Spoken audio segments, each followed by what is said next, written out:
except one. Yes. Okay, let's go ahead and get started. We have a interesting meeting today. Would you do, Madam Clerk, would you do the roll call, please? Yes, sir. Director Brett Eccles, Here. Director Arthur Perry, Secretary Arlene Schaefer. I believe her mic is muted. Here. Thank you. Vice President Michael Schaefer Here. and President Robert Uten. Here. Thank you. This is the time for public comments. Do we have any written public comments? No written communication was received, Mr. President, but I do have Mr. Jim Mosher with his hand raised. Okay, Jim? Yeah, thank you, President Uten, members of the board.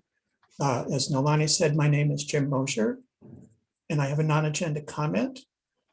As a ratepayer who lives in a part of the district that receives its curbside residential trash service from the same vendor as the rest of the city, but under a separate contract with the city of Newport Beach, I want to let you know I suffer from a kind of mental whiplash as a result of the conflicting information I hear from the two agencies.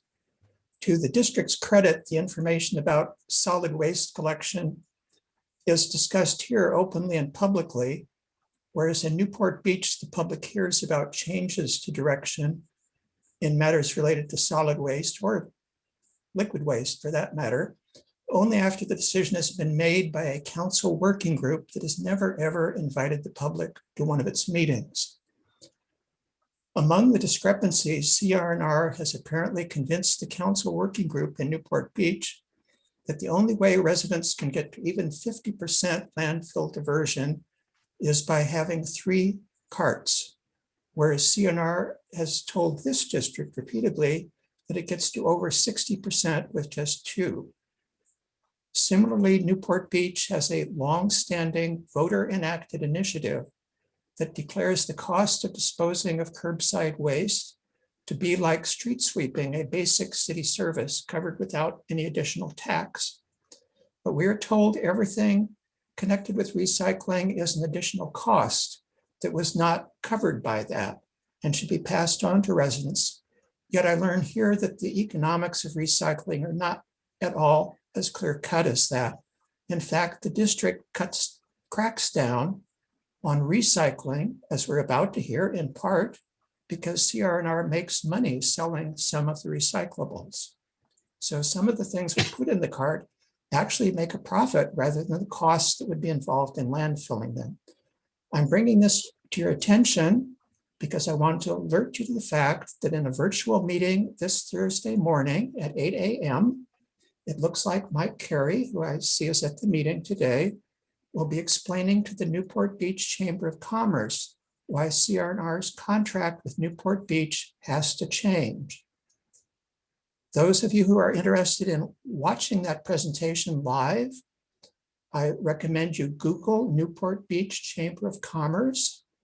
You will see a link to something called events. And if you click on that, you'll see a calendar.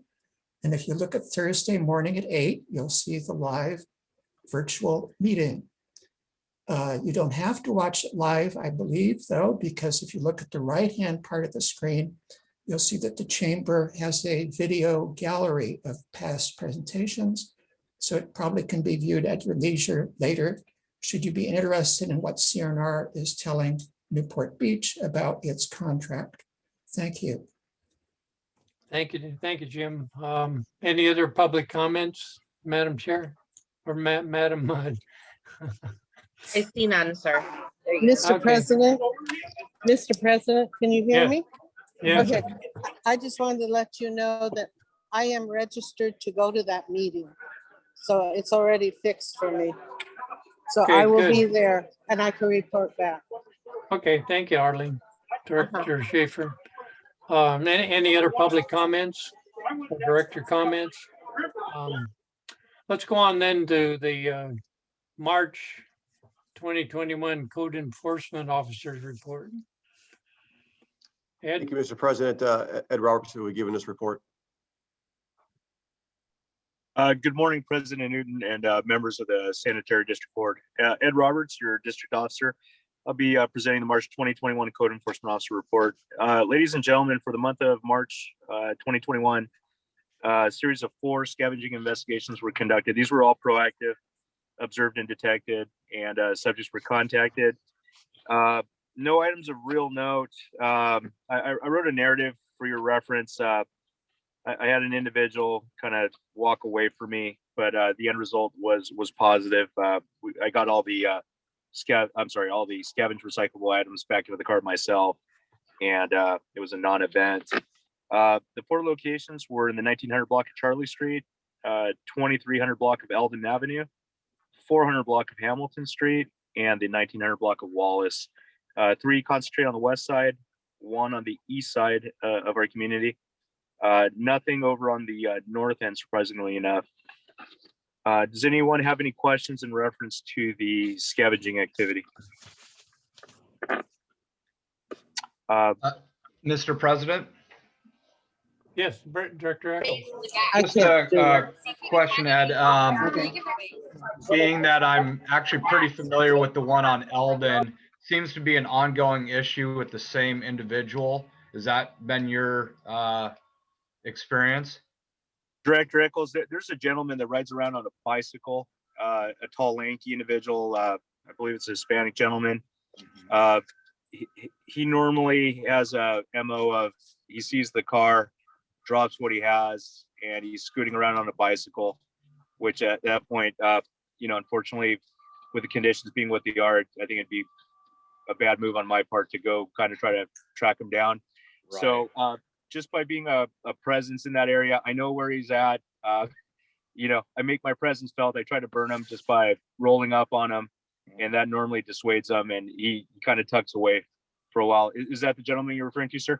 That's exactly the person. And, yeah, I'm very familiar with him, sir. Okay, good. He's a sneaky individual, but of course, being that I live in that vicinity, plenty of my neighbors have notified me of this. And just for the general public's information, what's the best way for someone to report this to get maybe quick response time?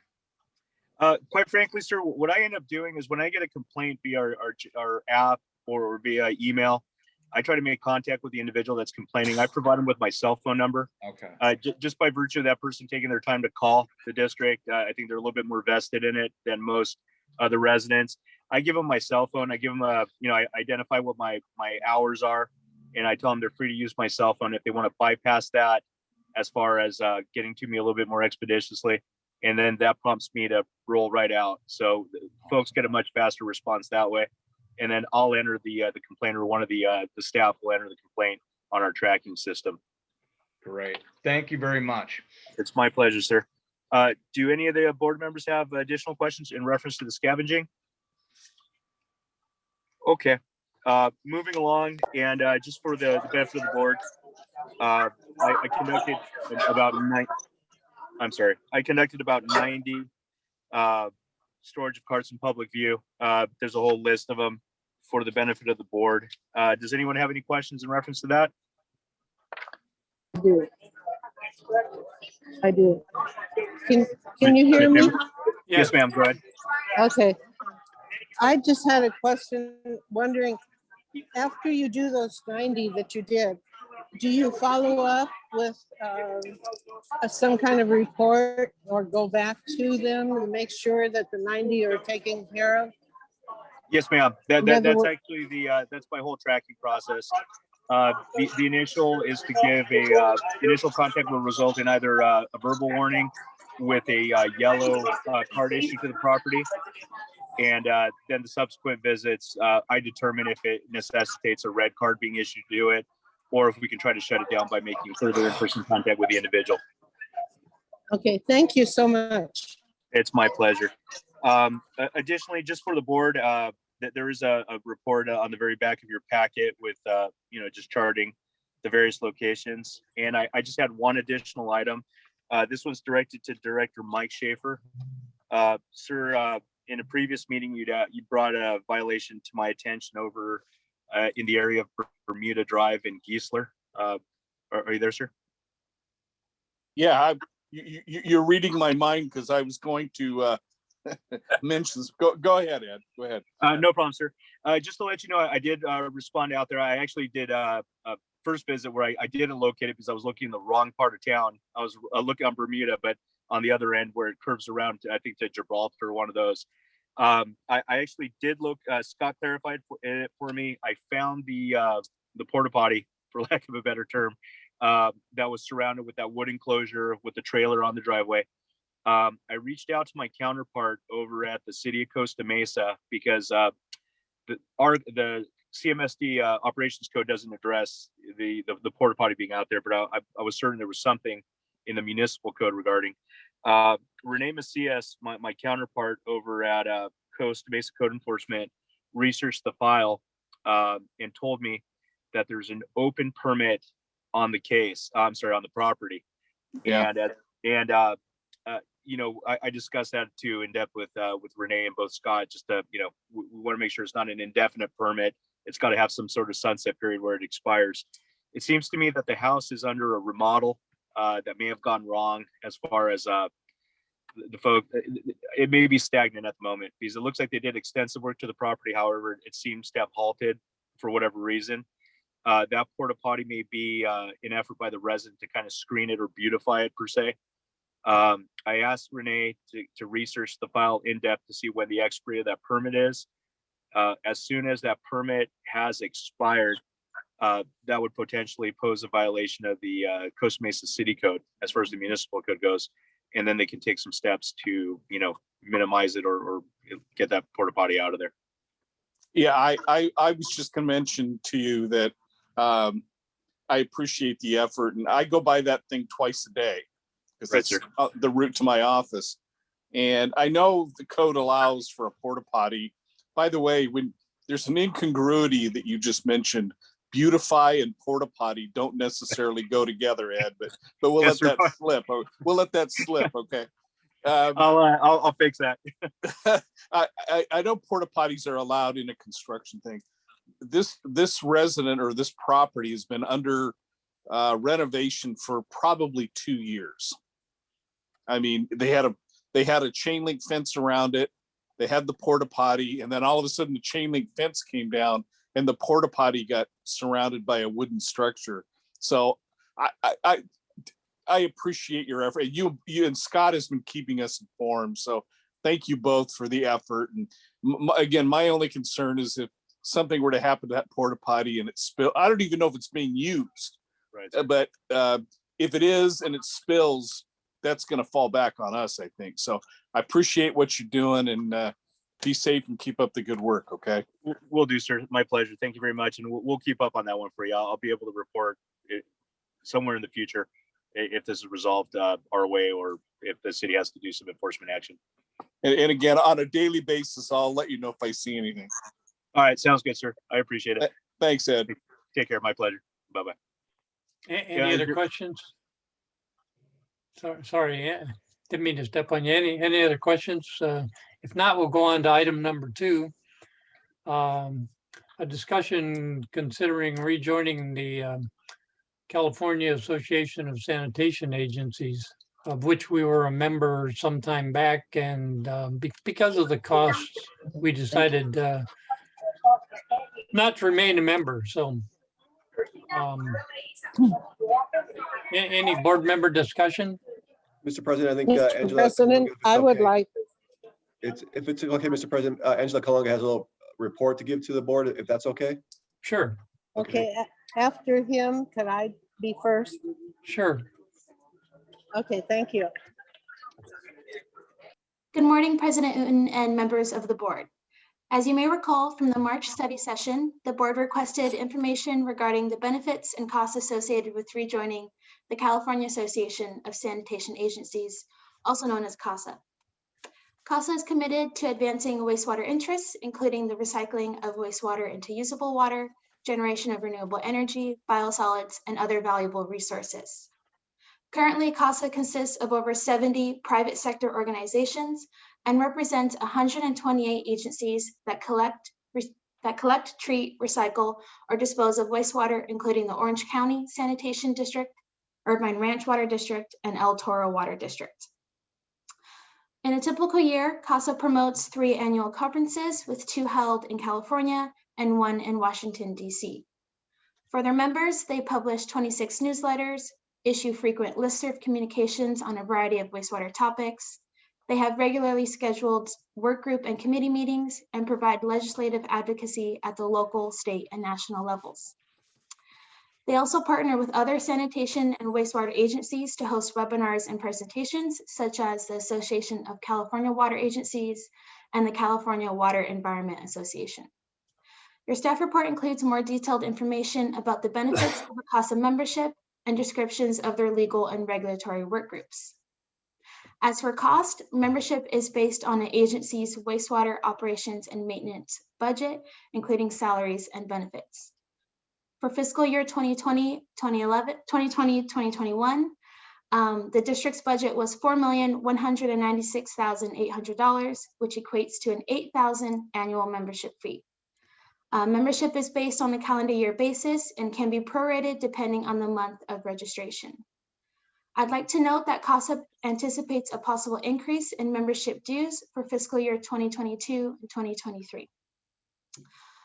CASA conference rates are not included in their annual membership fee. The cost to attend their upcoming annual conference is $595 for their members and $1,100 for non-members. The last time the district was a member of CASA was in fiscal year 2011-2012, and the membership rate was also $8,000. Additionally, the last time district board members attended a CASA conference was in 2014 at a non-member rate of $900 per attendee. This concludes my report, and I'm available for any questions. Do any of the directors have questions or comments? I do. Can you hear me? Yes, You can hear me. Okay. I wanted to take us back a minute on the history of with CASA. Actually, when we were in CASA, well, I had just joined the sanitary district at that time. And I think Director Uden was in it too at the time. And we had gone to some meetings there at the time. But now the whole thing is, everything that is offered to CASA is also offered from CASA to CSDA. CSDA does everything from legislation and all the different leaderships, all the workshops.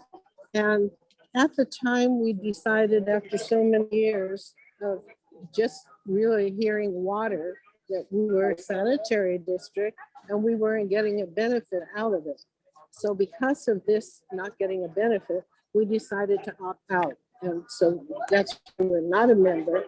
And now they're talking about wastewater more, but at the same time, the wastewater is offered through CSDA also, and different workshops that are free, that we don't even have to pay for.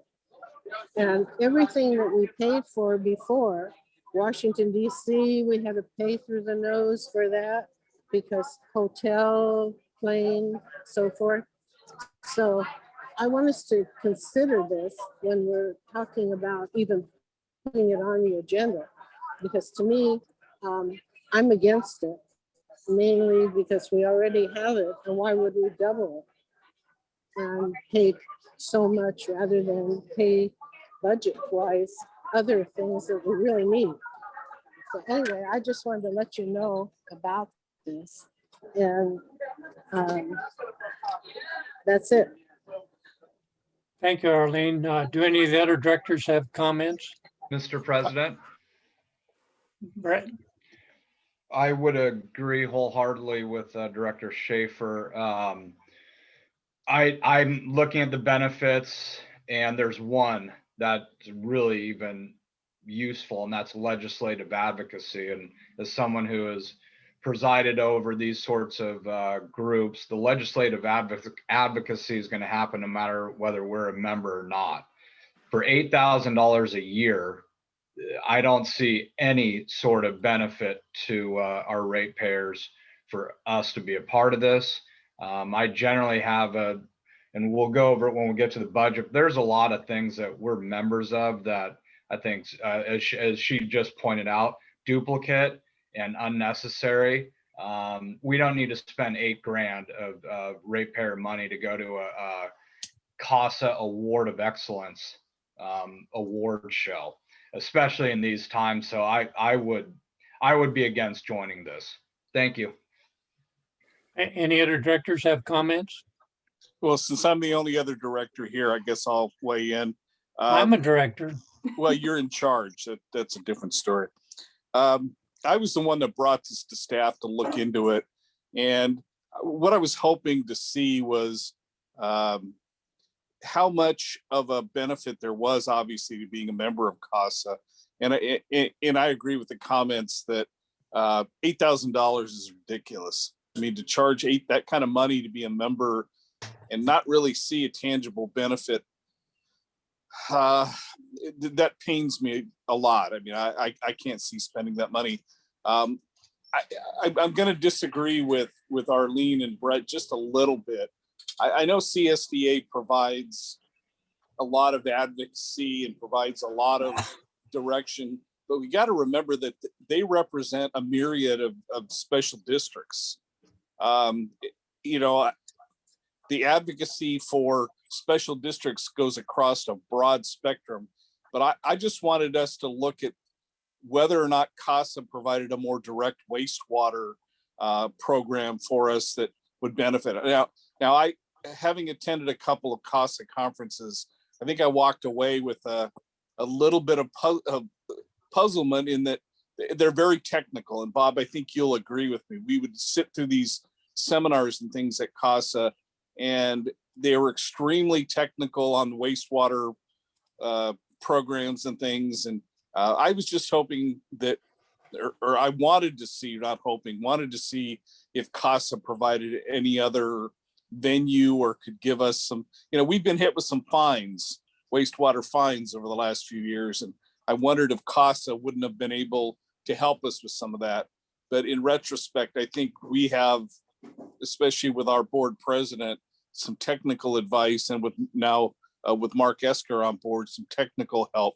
So I'm not interested in joining CASA.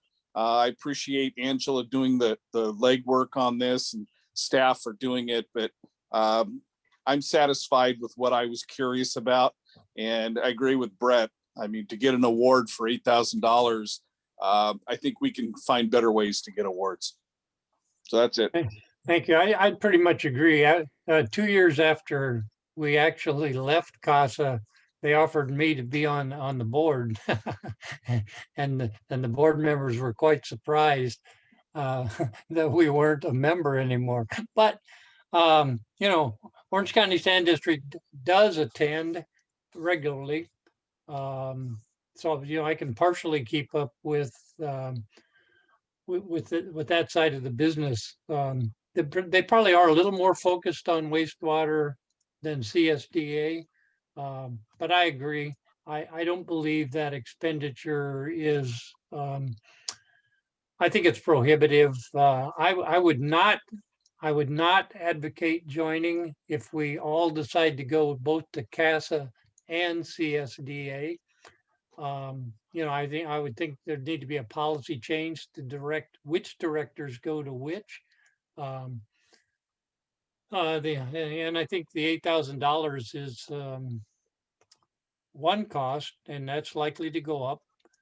It appears, and then you know, the attendance at that conference. If more than one of us goes there as well as goes to CSDA, you know, I think that's expenses that are unnecessary. So it doesn't appear we have much interest in rejoining CASA. Any other discussion?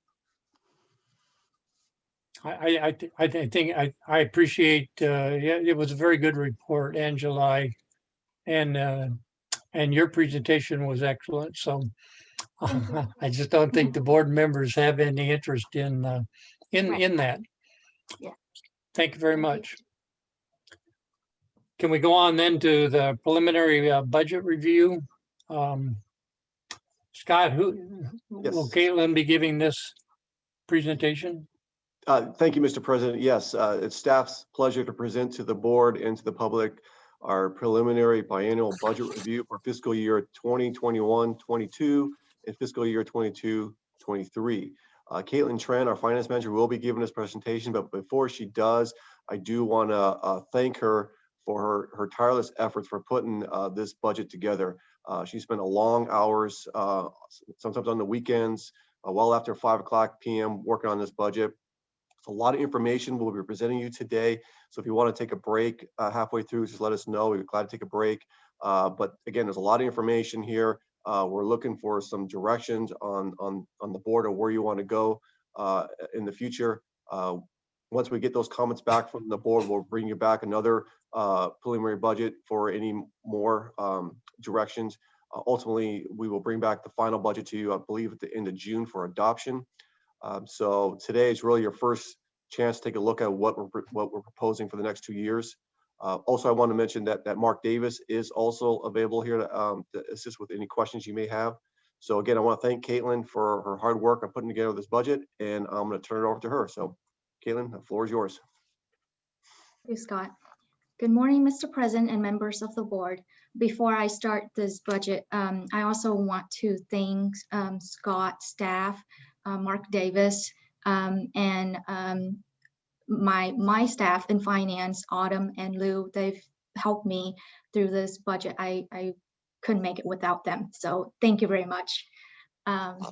Okay, this is going to be like Scott said, a long meeting. So if you need a break, just please let me know. But my plan is to have a break after solid waste fund. So Gina or Nolani, I would like to share my screen. So also I've made you I'm the on co-host, Caitlin, so go ahead and share. I'm on 2 devices. One, I'm on my laptop for the camera and the audio, and my share screen is on my desktop. So if I turn this way, it's because I'm looking at my share screen. Not that I don't want to look at everyone. Okay. I think it's on the other one, Nolani. I can't. I can't. Okay, let me switch it over.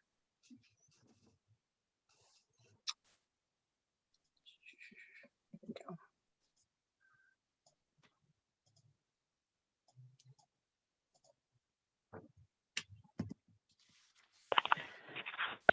Try that now, Caitlin. Okay, I can share now. There you go. No, Lonnie, this is Sue. I have a question. Since I'm on the phone, can you just tell us like what attachment you're putting up so I can click on the appropriate attachment since I can't see what you guys are doing in real time? Nolani, if I'm sharing my screen, are you able to also put up attachment? No, just you. Okay.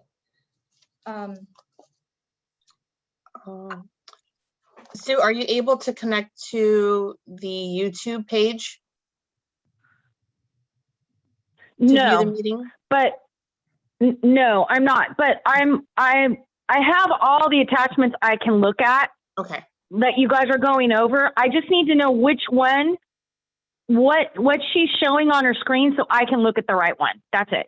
Okay. Okay, so I put together a PowerPoint. So I'm not pulling up the attachment from the Word docs.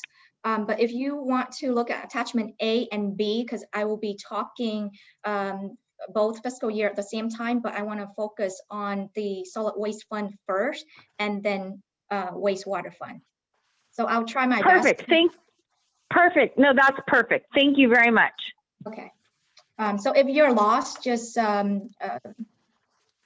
let me know and I can direct you back to where I'm at. Okay. And I'm sorry, Ken, before you begin, if I could also mention to the public, we'll make this presentation available to everyone once she's done. So we can put it online or we can email it to you if you want to. So just let everyone know. Well, Scott, is the CAC going to get this preliminary budget presentation? Yes, I think it's on our schedule, right, Caitlin? Yes. Yes, they will. Okay, go ahead, Caitlin. Thank you. Okay, so again, this is the preliminary biannual budget review for fiscal year 2021-22 and fiscal year 22-23. I will go over the general fund revenue first, and then we'll go into the solid waste fund revenue expenses, then the wastewater fund revenue expenses, then capital improvement projects, and then in the end, we'll go over the fund balance for solid waste fund and wastewater fund. Okay. So general fund revenue. Beginning of the fiscal year 2019-20 budget, the district created a general fund to account for the unrestricted financial resources. In this case, the unrestricted resources consist of mainly the general property taxes. Staff is assuming a 2% increase in property tax revenue each year. The proposed preliminary property tax revenue are $333,000 for fiscal year 2021-22 and fiscal year 22-23, $340,000. In the past, the district has been recording the property tax revenue in the solid waste fund for rate stabilization. In this budget process, staff is proposing the board to continue to transfer the property tax revenue to the solid waste fund to continue to stabilize rates. Now, let's jump into solid waste fund revenue. The first revenue account is the annual charge account. This is where the district records the assessment revenue. Staff estimates fiscal year 2021-22, a total occupancy account of 23,028 accounts. Of these accounts, 22,652 accounts are placed on the assessment. The remaining 376 accounts, staff normally generate invoice and send to those properties at the beginning of the fiscal year. For fiscal year 2021-22, the annual charge revenue accounts preliminary budget is $5,830,600. And for fiscal year 2022-23, staff estimate 22,767 accounts will be placed on the county assessment with a total of $6,212,600 in revenue. Okay. The other revenue accounts are charges for services. As I mentioned earlier, the remaining 367 accounts that were not placed on the assessment are recorded here in the charges for services account. And also for new resident who call in to create new service until they can be placed on the county assessment, those revenues are being recorded in this account. The preliminary budget for this account for fiscal year 2021-22 is $111,000, and for fiscal year 22-23, $118,000. Okay, and additional container charges. Resident can rent an additional trash cart for $9 a month, and based on the history, the preliminary budget for fiscal year 2021-22 is $110,000, and same budget for fiscal year 2022-23. Just FYI, in fiscal year 23-24, rate per cart will increase from $9 to $10. Now, CR&R received 20% of this revenue.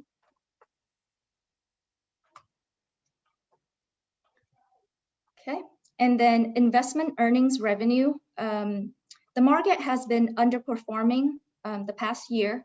Therefore, the preliminary investment earnings for fiscal year 2021-22 is projected to be 18,000 and 21,000 in fiscal year 22-23. This is lower than previous years. Normally, in the solid waste investment earnings revenue account, we budget about 75,000 in investment earnings. Next is contributions revenue. This account is where the district record the contributions from CR&R for education programs. Fiscal year 2021-22, the preliminary budget is 35,000. And for the second year budget, 2022-23, staff is projecting a 3% increase from CPI increase of 3%. That takes it to 36,000. And then the last revenue account in solid waste fund is the other non-operating revenue. This is where we record the OC waste and recycling revenues from the OC waste recycling based on the regional waste disposal agreement. Staff is projecting a 3% increase each fiscal year, which will be 142,000 in fiscal year 21-22 and 146,000 in fiscal year 2022-23. Okay, and then now we're moving on to solid waste fund expenses. Some expenses of the district are charged entirely to a specific fund, while other expenses may be allocated to both funds based on a percentage. For example, the cost of associated with the district operations and maintenance will be split 10% in solid waste fund and 90% in wastewater fund. The cost for trash pickup will be charged 100% to solid waste fund. The cost for the guys at the yard, like their salaries or any operating expenses at the district yard, will be charged 100% to wastewater fund. Code enforcement salaries, benefits, just salary since he's part-time, will be charged 100% to solid waste fund. Okay, so that's just an overview, an example of how we split, we distribute charges between both funds.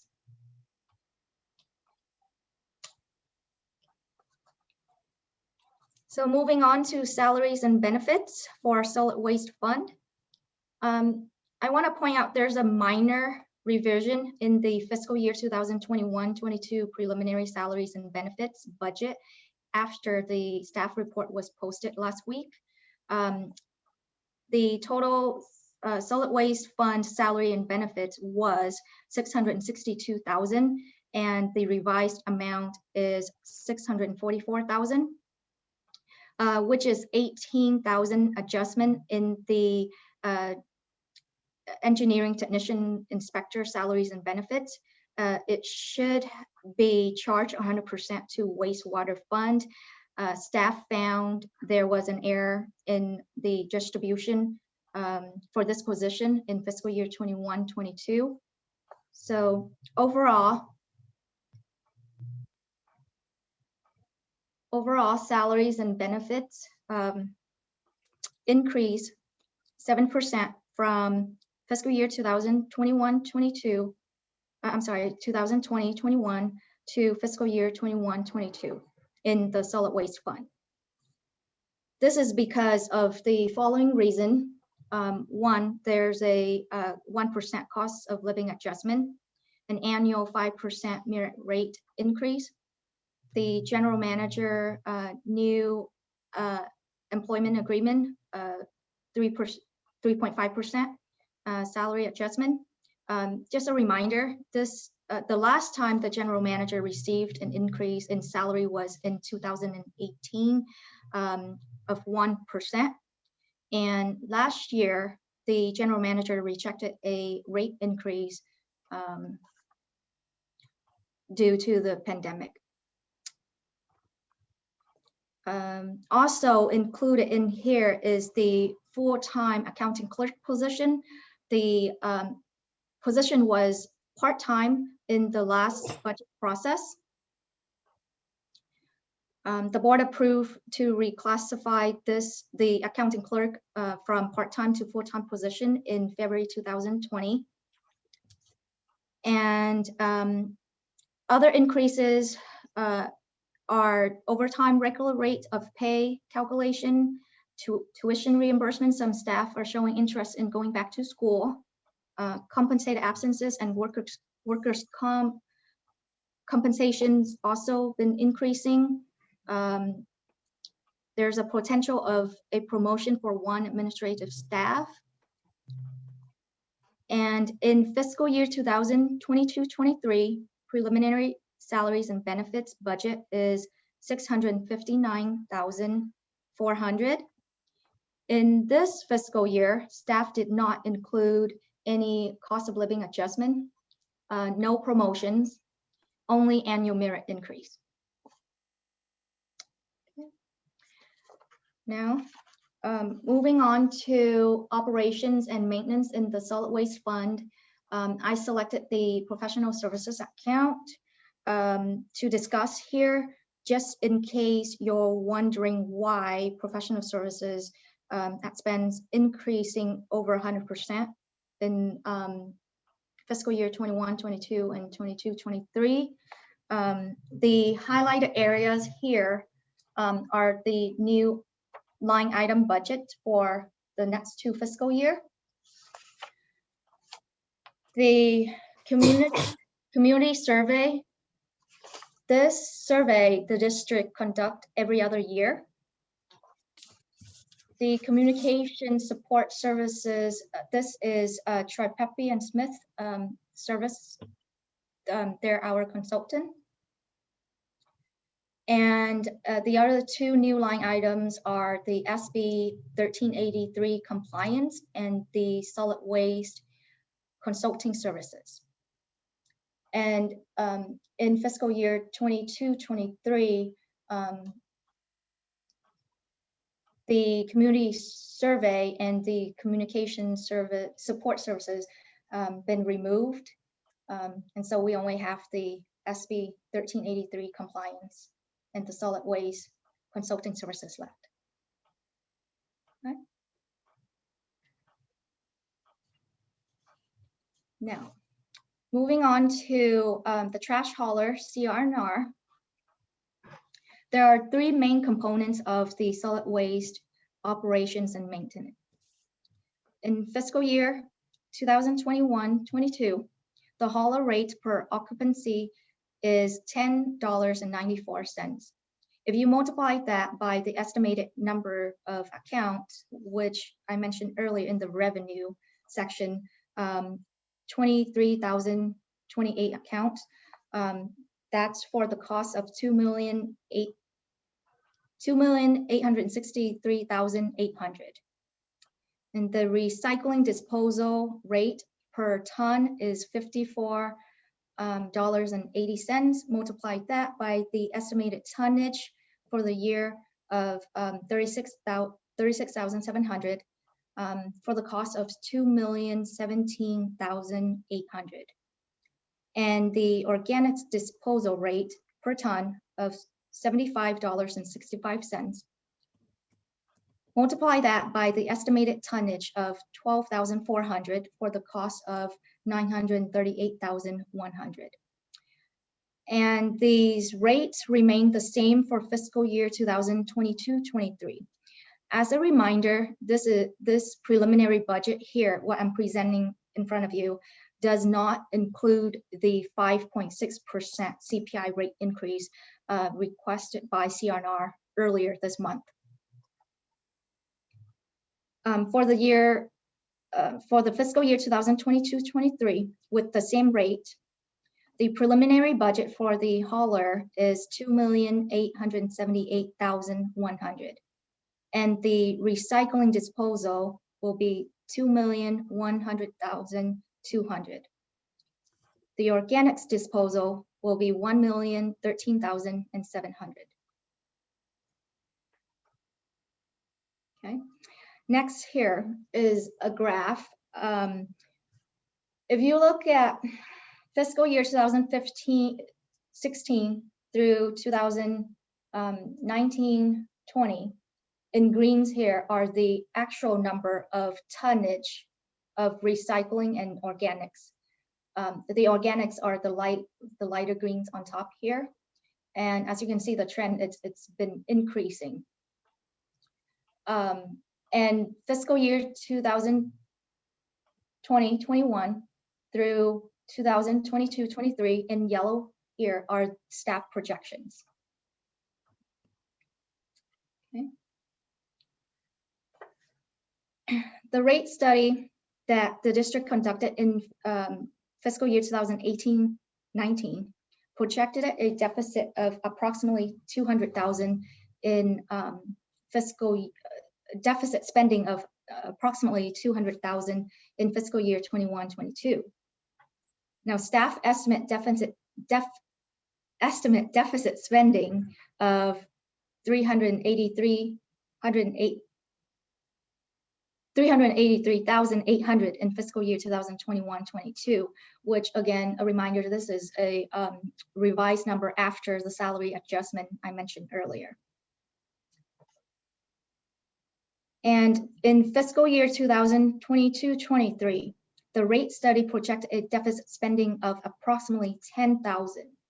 Staff estimates the deficit spending of approximately 162,000 in fiscal year 22-23.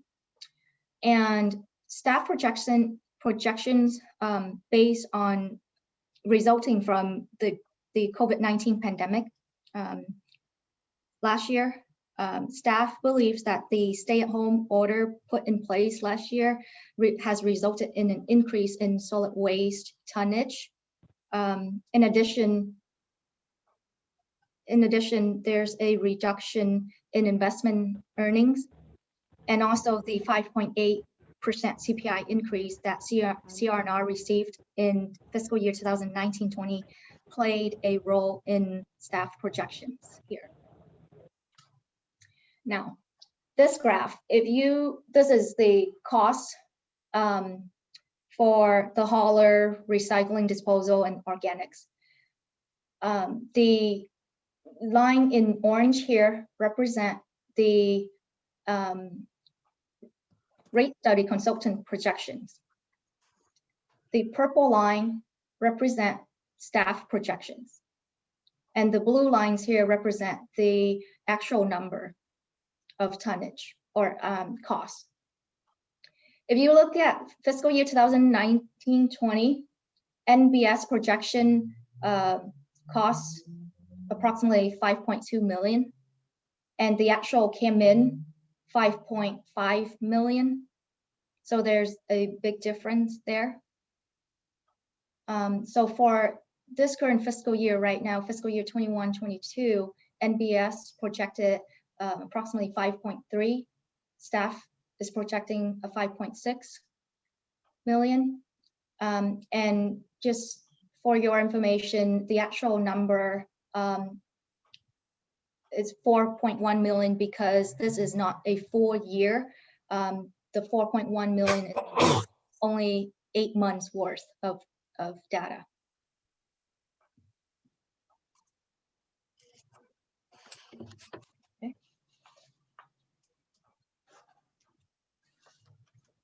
Okay, so now this is another account, expense account that I want to bring up to discuss and point out that there are a few new line items here. The district voting division awareness campaign, that's new. Due to budget constraint, staff is projecting or budgeting the shredding event in fiscal year 2021-22 and the cardboard collection event in fiscal year 22-23. And if the board would like, we can switch those two events around as well. Again, this is a very preliminary budget and I'm open for discussion. Okay. Another account that I want to highlight is the liability insurance account. Due to additional staff and equipment in the past year, staff reviewed the distribution among funds and adjusted to 10% to solid waste fund, 15% be charged to the wastewater admin fund, and 75% to the wastewater maintenance. And as you can see, liability insurance has been increasing each year.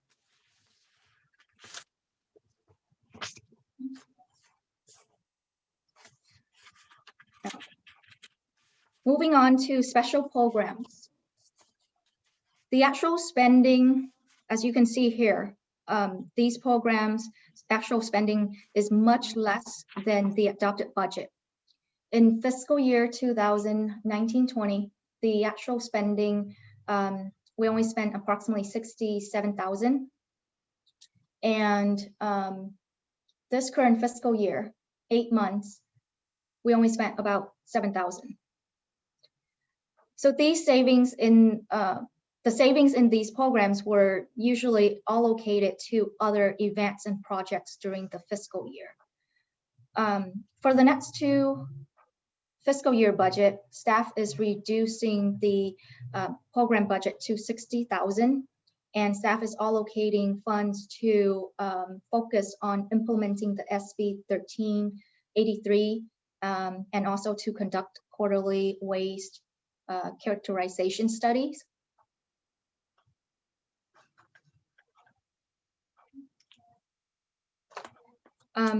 Are we okay moving on to wastewater fund, or do we need a break?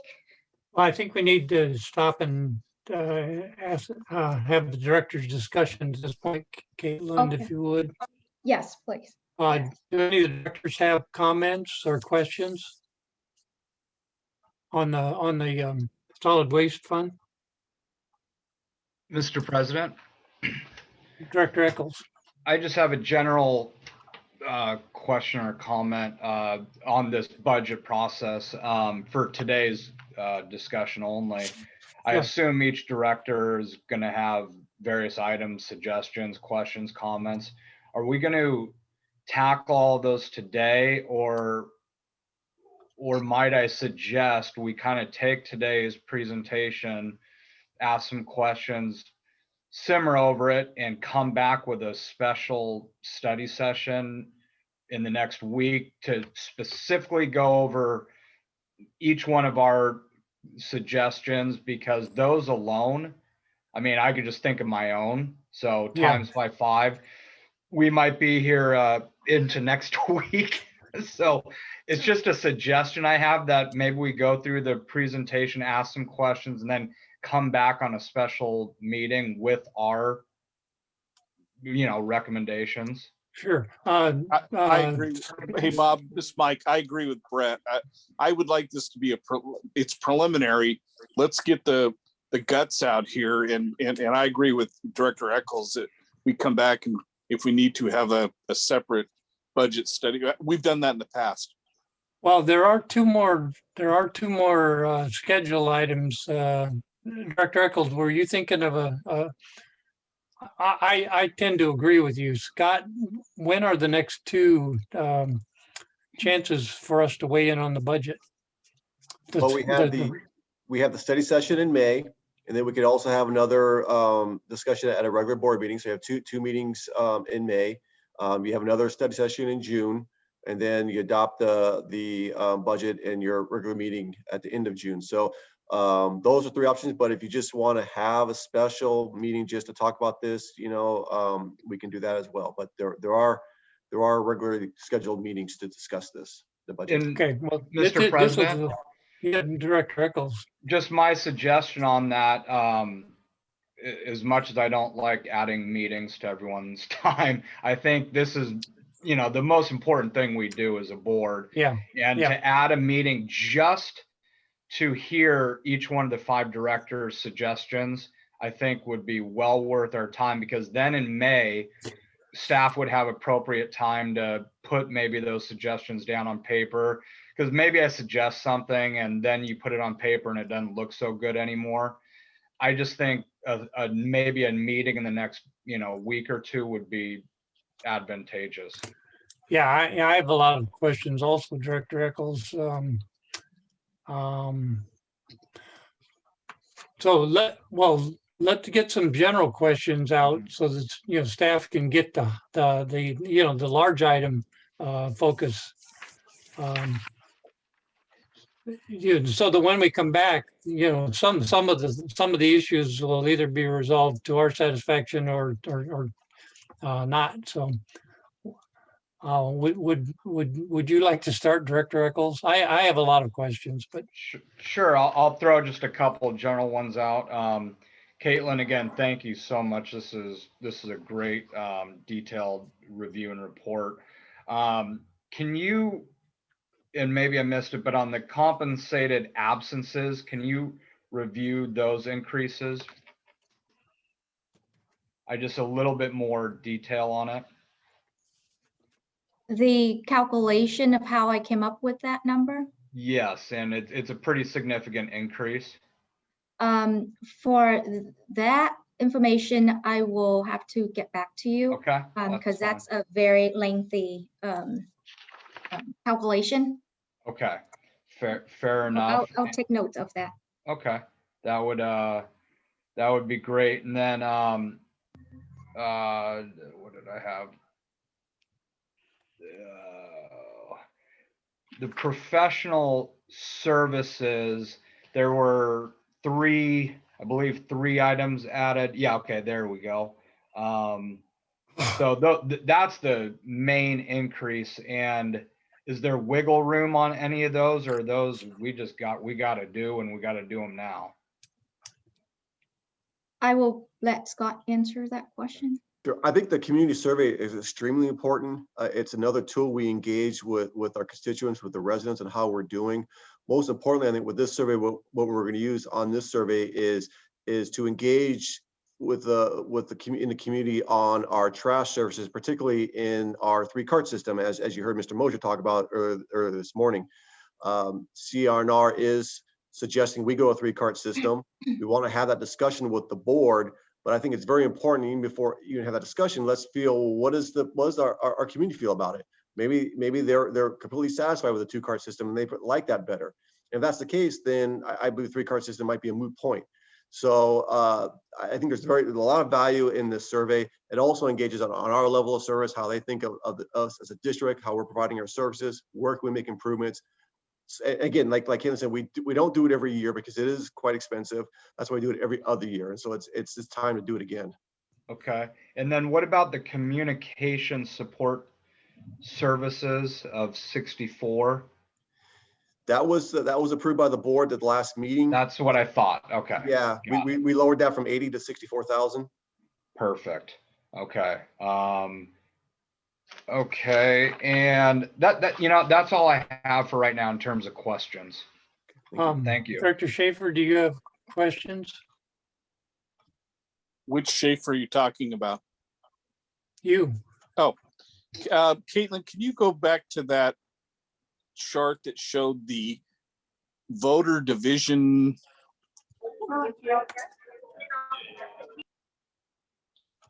Do you know which one it? Right there. So I guess this is for Scott as well. Would you mute Director Schaefer, please? Secretary Schaefer.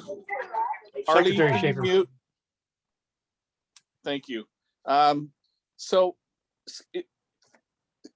this district voting divisions awareness campaign, have we talked about that yet? No, we haven't. We haven't talked about that so yet. this is something you're going to be bringing back to us. Yes, because the new census numbers will be coming out again, and so we might have to relook at redoing our boundaries for our district divisions. Okay, that's what I thought you were going to tell me. So this expense would be to go back to the Centers for Demographic Research, and all of that's included in there as well, correct? Correct. Okay, great. And then on that same chart, I know we've talked about the shredding event and the cardboard collection event.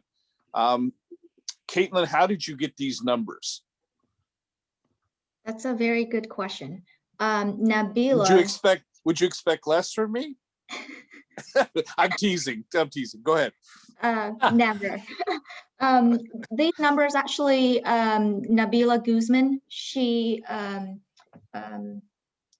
pulled these numbers together and she sent me a list of what included in these costs. I can provide that at next meeting. Okay. Yeah, I and I guess. can add on to that. I know Nabila contacted the city of Newport Beach and determined, to find out what kind of resources, how many staff did they use to successfully hold this event. So based on the information she obtained from Newport Beach, that's how she applied it to us. How many people that would need, what does it cost for the contractor? So she got some good numbers to. So I'm confident that's a good number. I'm sure they are, Scott. I didn't mean it that way. I just know that there seems to be a proliferation of shredding events in our city and local city and adjoining cities from real estate agents. There's a lot of these shredding events that are going on. And I just wondered how their costs compared with what we're getting. Same with the cardboard. So if there's any way of finding out, contact a local, call Larry Weichman at L3 Real Estate. I mean, he's done those events. And should we be doing these? Are there enough of them going on? Just when we get to this individual talk about this, I guess I'll bring these up again, but I'd just be curious to know what the real estate agents pay for these. Well, we had this at a special, we talked about this special meeting, and I'll have to go through the staff board, maybe in the minutes of what was discussed, but I believe we had that discussion a couple of months ago, and the board directed us to put this in the budget. Yeah, I understand that, but I don't remember getting a comparison of what other people pay. So if these are coming from cities, okay, but we'll talk about it later. It's not a critical thing in the budget. Okay. And in director's questions, I have a couple if not. President Schaefer, can I talk a moment? I'm finally Secretary back. Schaefer, yes. Yeah, I'm sorry. There is so much that the weather here is terrible as far as coming over. And so I lost you right after I gave a presentation of CASA. So I will catch up on it. And now I'm going to lose you again. So I just wanted to tell you that, I did hear just a little in between and nothing else. And I'm sorry about that. So I'm going to have to sign off. Okay. Thank you, Director. Thank you. My question, Caitlin, is revolves around the biggest question is, you have a chart where you project the historical increase in recycling.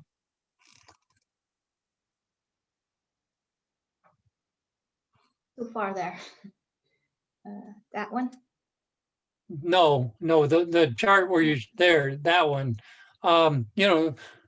Historically, this kind of projecting has gotten us in trouble in the past, and that's where we accumulated all of the reserves. Back in 2006, we dramatically overestimated the recycling. Dramatically overestimated the tonnage. At that time, it wasn't broken down. I think this is extremely conservative. We have seen a minor increase in recycling. In the two components that make up that 2019-2020 thing. Personally, I believe it's too conservative. We were in the pandemic and we laid blame on the pandemic for, people staying at home and then putting out more trash and putting out more organics. It just seems this is substantially added to the cost in the future years. And we have almost no increase in occupancy. Costa Mesa is almost all built out. I know they're under some stress to increase, units, but that hasn't occurred yet, and I don't think the city's figured out how to do it. I would like staff to take a look at that, because this substantially increases the expenses, which then, translates into to more major deficits. I think this is very conservatively estimated. Let's see, I think that's my major cost. We're gonna spend, the budget proposes to spend almost $90,000 in the two budgets, $45,000 each, on a consultant to help us with the 1383 or whatever that regulation is. That seems substantial. I've been a big advocate of working with the city, and we still continue to go on our own to try to figure this out. And maybe that's appropriate, but it's the city's responsibility to figure out how to manage that diversion requirement in 2025. And I keep advocating for staff to be a part of that. I can't imagine if we're going to spend $45,000, what the city must have to spend. I expect we're going to use the same consultant. How firm are those numbers? That seems like an extraordinary amount of money to spend. And we spend an extreme amount of money on the organics program, and it didn't move the needle nearly as much as CRNR thought it was going to.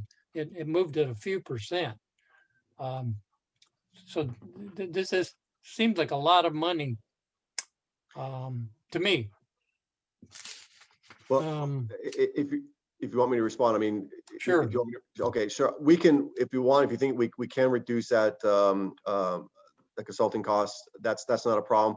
We still believe it's important to have that there because 1383 is such a landmark legislation that it's going to change everyone's behavior. So we need to make sure we have some enforcement policies in place. So when people aren't complying with this regulations, what are the consequences? As far as reaching out to the city, we've done that several times, and unfortunately, sometimes the city is reluctant or doesn't get back to us. In fact, sometimes I know Nabila has contacted the her counterpart over there numerous times. They do have a good working relationship, but for that person in the city of Newport Beach to make the needle move, she has to go to her supervisors, and unfortunately, they don't respond to her or they don't respond to us. And so it's a little bit of frustration on our end that yes, we are trying to cooperate with the city, but they're not cooperating back with us. So it kind of makes our hands tied. And now this is where elected officials can help us and talk to your colleagues to push the needles on the staff side. That would be greatly helpful for us. But we are communicating with their staff and we're trying to collaborate with them. Well, CRNR has been our historical go-to person or go-to company, and and they failed us miserably, I believe, in the with the two-cart system. The costs have gone up substantially, and we didn't come anywhere near the goal that they thought we could meet. I'd be interested in a smaller study from the consultant, for ways that we can help the city. But the city, like you said, the city doesn't seem very interested in our 17% of that total tonnage that they have. We're 17% of the total. I guess maybe that could be a discussion point for us in the future or at the liaison committee meeting. Yeah. How are they going to do that? How are they going to do that? They're just going to simply tell the waste haulers to do it. And I don't know what we can tell anyone. Is that what we're trying to learn from the consultant? No, I believe the consultant will help us. We need to amend our ordinances and policies for the organics program to be more consistent with 1383. So what we need to do is Okay. what kind of enforcement procedure are we going to put in place? because what we're hearing from Cal Recycle is Cal Recycle, they're not going to play that good faith effort attitude anymore. If you are not in compliance, they're going to send you a notice of violations and they could fine you. So they're not going to be kidding around on this legislation. So that's why we want to have some enforcement procedures in place. Well, yeah, I would be all for that, but I don't want to spend $45,000 to figure it out. Okay, agreed. We can And lower then that. another $45,000 after that. And I No don't problem. believe Cal Recycle will ever grow any legs as far as getting after. There's going to be almost no one able to meet this requirement. And I don't think Cal Recycle, I don't feel any threat from them whatsoever with their historical performance.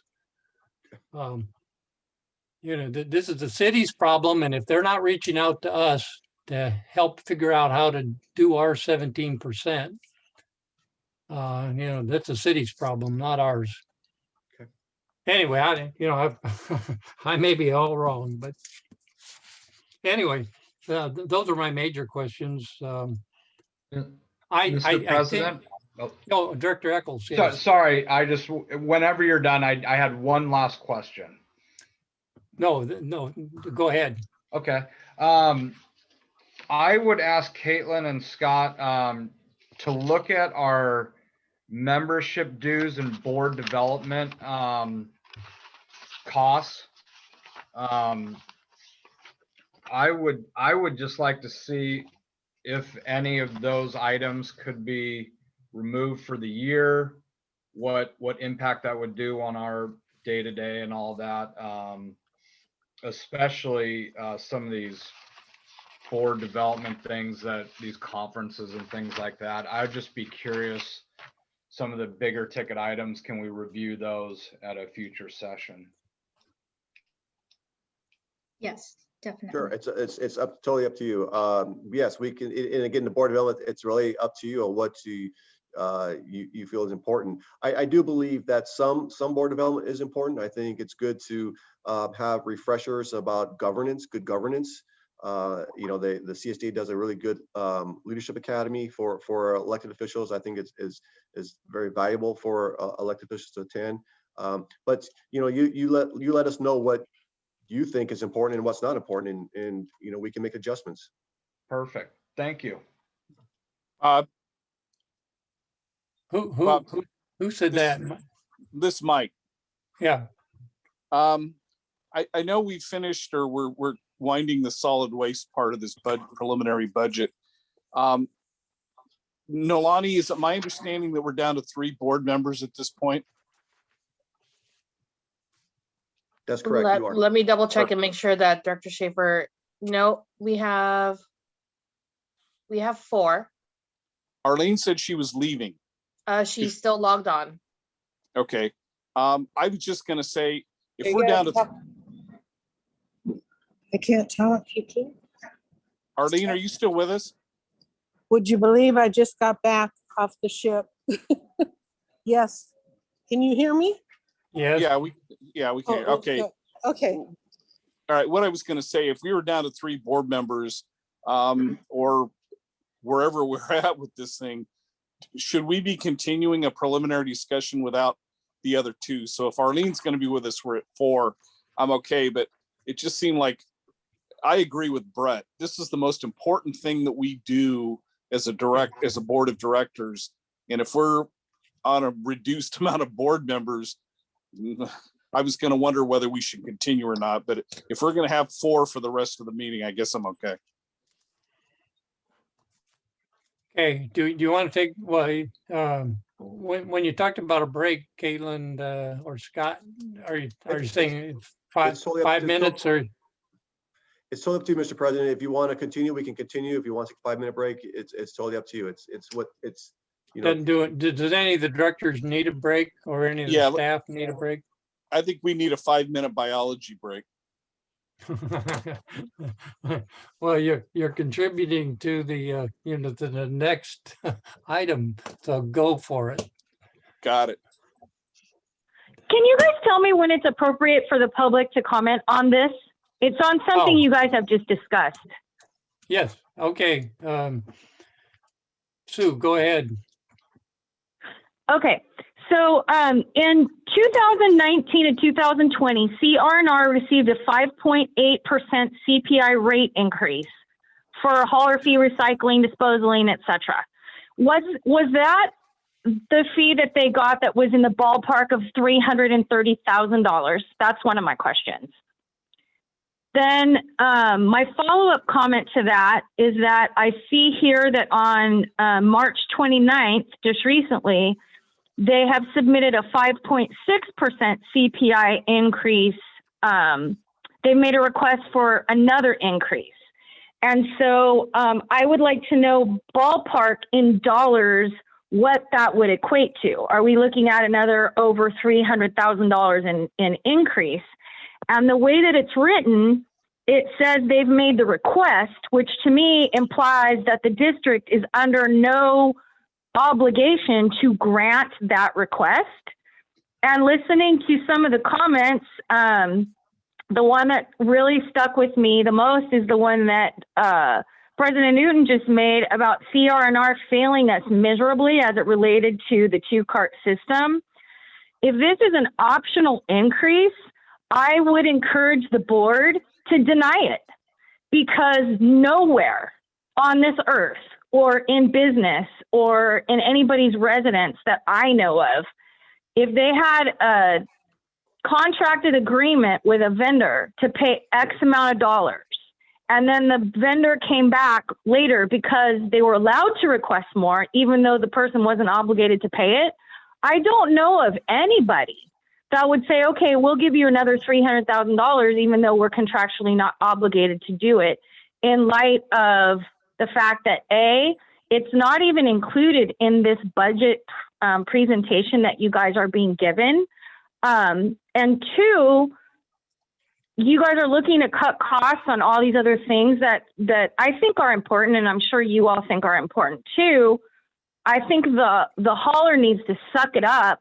And I really encourage the board, based on the information we have so far, to not grant this in the budget going forward. But if you guys could come back with those numbers so the public knows exactly what the CPI rate increases were and would be in dollars, that would be fabulous.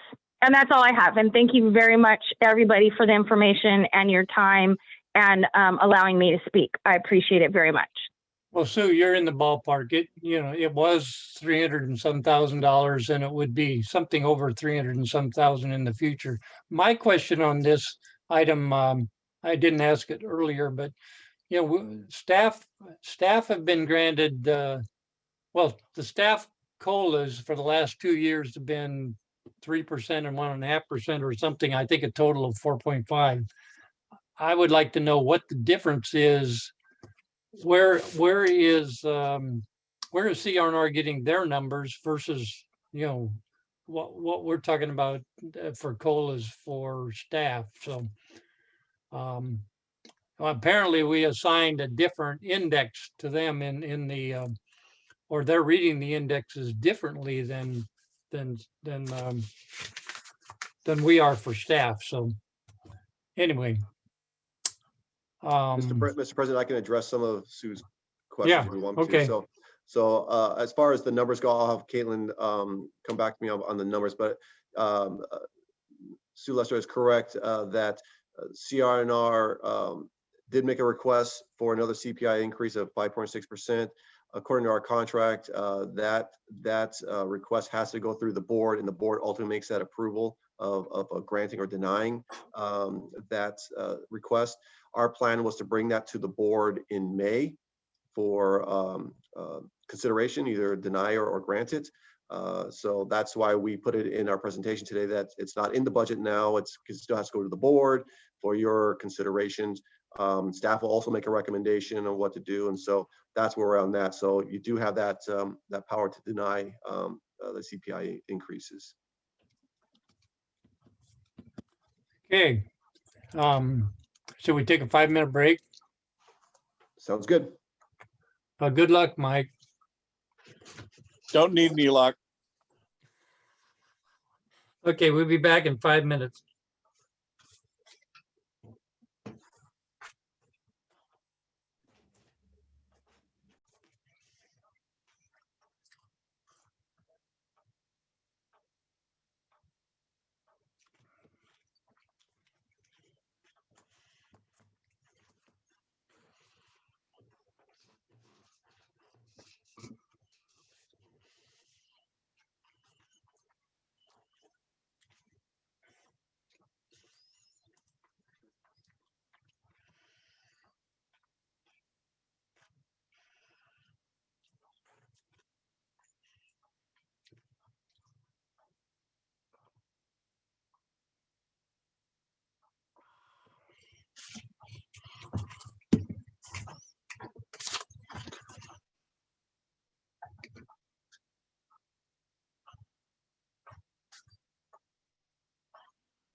Are we ready to start the meeting again?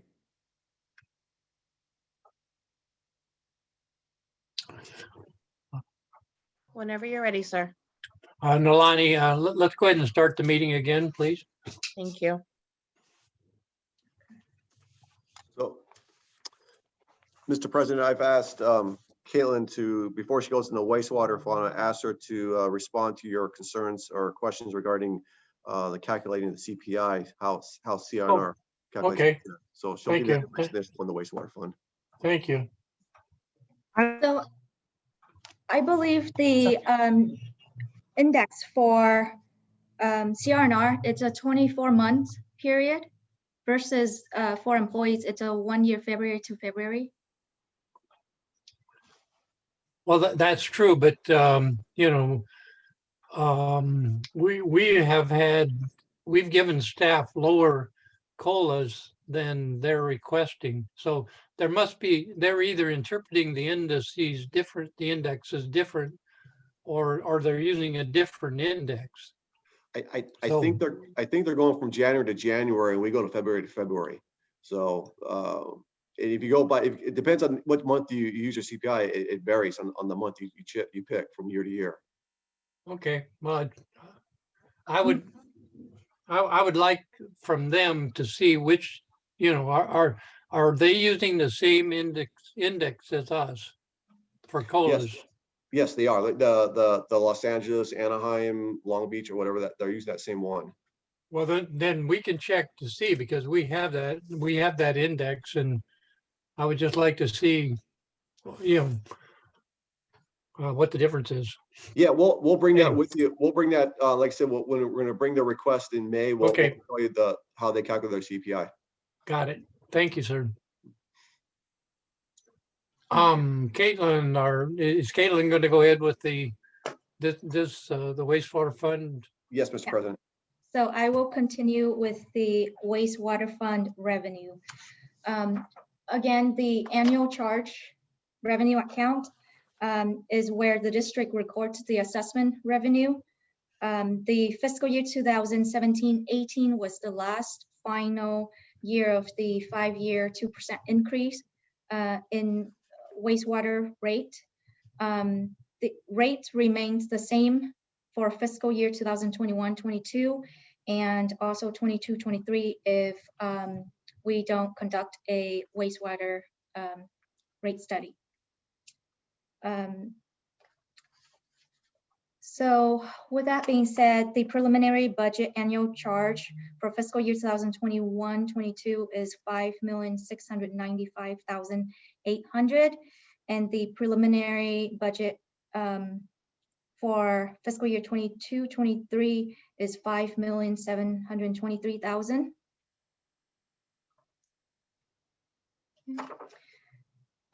As mentioned earlier, the market's not doing well, it's not performing as well as expected. Fiscal year 2021-22 investment earnings, staff estimate 66,000. And for fiscal year 2022-23, 99,000. This is less than previous year budget. Charges for services. This account, this revenue account is where the district record new accounts where customers set up new accounts so they call in, pay for the prorated amount, and later in the year, they can be placed on the county assessment. From July 2020 to March 2020-21, the district only received 1,500 in new accounts. This is lower than usual. Staff also collect revenues for service for the unincorporated areas and a few addresses from the city of Newport Beach. The preliminary budget for fiscal year 2021-22 for charges for services account is 22,000 and 25,000 for the second year budget. And sewer permits revenue. As you can see here for fiscal year 2019-20, the district received approximately 47,000 and year to date only 22,000. Staff is projecting the preliminary budget for fiscal year 21-22 of 30,000 and the second year budget 50,000. Okay. Inspection fees revenue. This fiscal year also, the district's been receiving a lot less than normal. Staff is projecting 100,000 in fiscal year 2021-22 and 125,000 in fiscal year 22-23. Other non-operating revenue accounts, this is where the district records the office rental income, any fines and forfeitures, the district's 5% shares for collecting and transmitting Orange County Sanitation District fee collection. This account is unpredictable. For fiscal year 2019-20, the district received approximately 78,000, and year to date, this current fiscal year, only 15,000. So staff projecting the next two fiscal year preliminary budget of 50,000.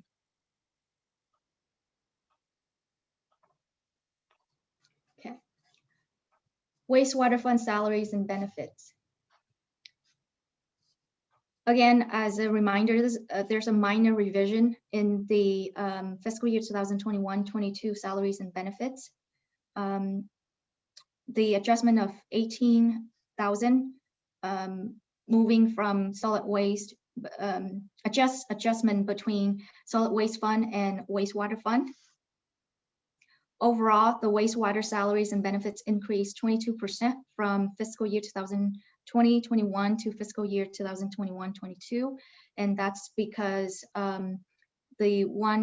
staff include 1% cost of living adjustment, 5% merit increase, the general manager 3.5%, the full-time accounting clerk position, and the full-time district engineer position that the district approved in January 2020. Potential promotions of 1 administrative staff, 1 wastewater staff, and again, other increases or overtime calculation, tuition reimbursement, compensated absences, and workers' compensation. And again, for the second year budget, salaries and benefits, staff did not include cost of living, no promotions, only annual merit increase. And as you see earlier, this is the same professional services account. Now we're just looking at the wastewater fund.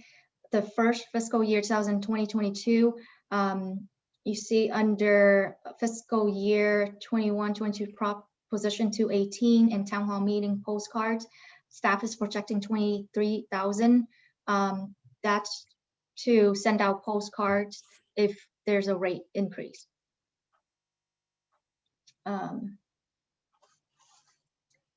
And in the second year, 2020-22, that reduced to 12,000 because we will only need to send out postcard for Prop 218 and not town hall meetings. Okay.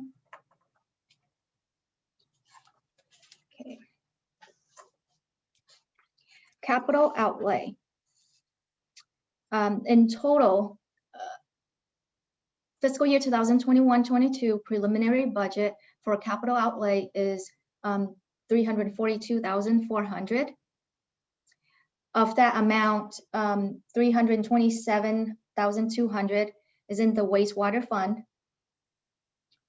That's for continue to replace and upgrade the district server software, replace 1 rooftop air conditioning unit, installation of a drought tolerance landscape, and installation of a solar system battery storage at HQ. The facility revolving fund is a restricted fund that can be used for only specific purposes. Previously, the district council had confirmed that the landscape project and the solar system battery projects can be supported by the facility revolving fund. And it was presented to the board back in October 2020 board meeting. Through this budget process, staff is proposing to transfer out 235,000 from the facility revolving fund into the wastewater fund to cover for the cost of installing the drought tolerance landscape and the solar panel battery system.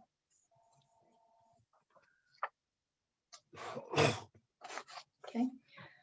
For fiscal year 2022-23 preliminary budget, capital outlay is 38,300, and that's just to continue upgrading the district server software and the rooftop air conditioning unit. There are 12 units, so we're budgeting 1 each fiscal year.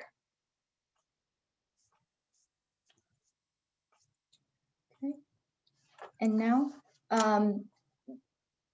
these are other expense accounts that I want to highlight. Some of, as you see here, the highlighted areas are the new budget items. And Scott can explain more if you have questions about the nozzle cameras.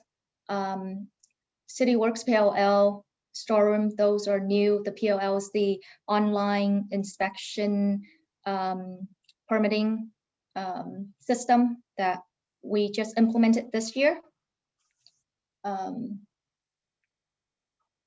Emergency preparedness, we want to budget to purchase food logistic. Previous year, we haven't been purchasing We've been talking about it, but we haven't purchased any emergency food.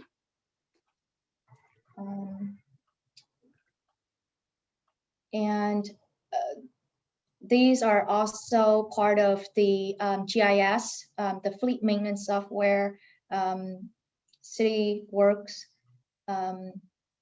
These are part of the GIS that the district need to operate. Okay. And now moving on to capital improvement projects. Fiscal year 2021-22, the proposed preliminary budget, approximately 1.8 million. And the projects in bold here are the new projects. For fiscal year 2022-23, approximately 1.7 million in capital improvement projects.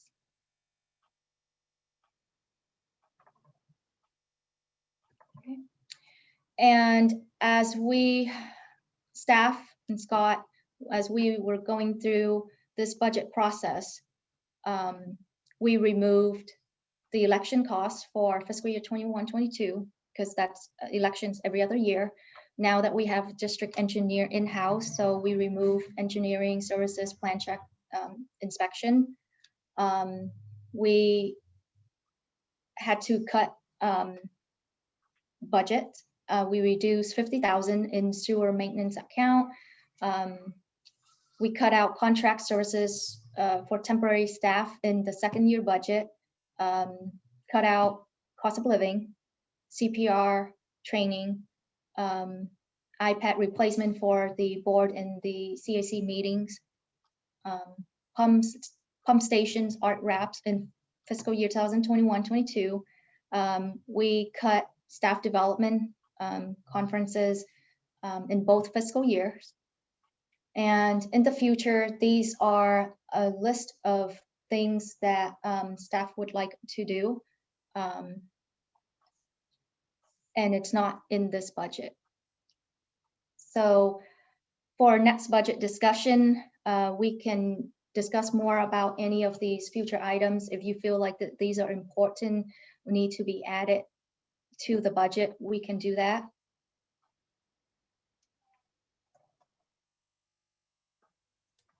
Okay. And staff also look into possible new revenue streams.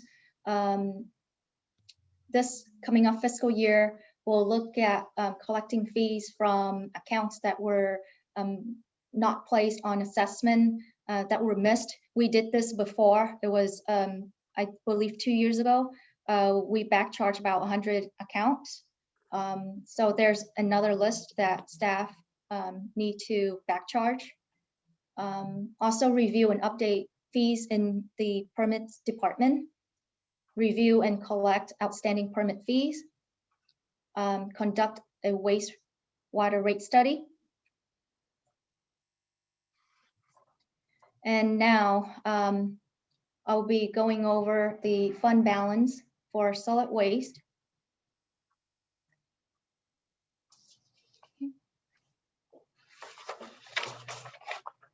So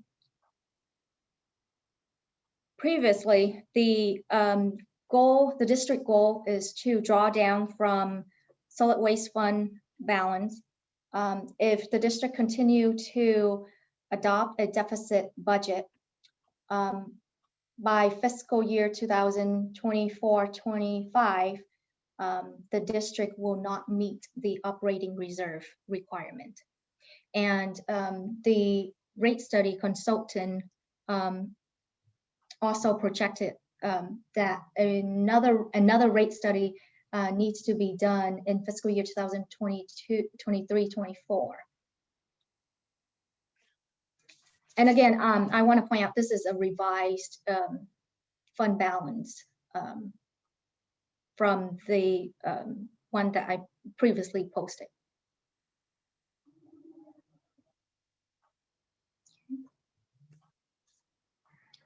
And this as Sue Lester mentioned earlier, questioning about the 5.6% CPR rate increase. This is just a quick and dirty, I threw it in. If the board approve a 5.6% CPI increase for CR&R, then we're not going to meet the operating reserve this fiscal year 2021-22.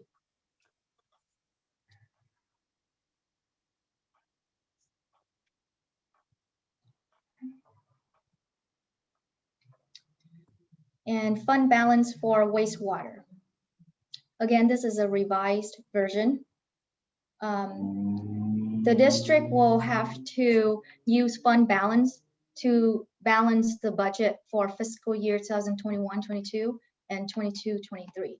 And that's why the staff is recommending a rate study in fiscal year 21-22.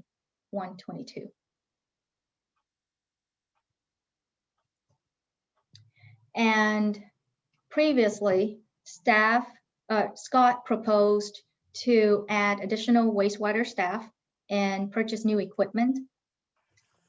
In this scenario, I put that cost under fiscal year 2022-23. If we add new staff and purchase new equipment, the budget deficit will be $994,000 approximately. And we'll have to use that out of fund balance.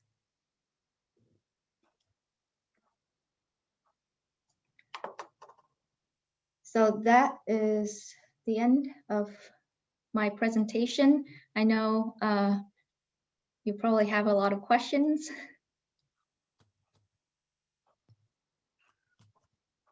Do the directors have any questions?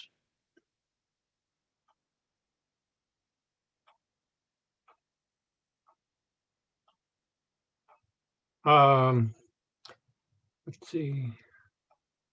Oh, I had one general question. You know, we budget for a 5% merit increase each year.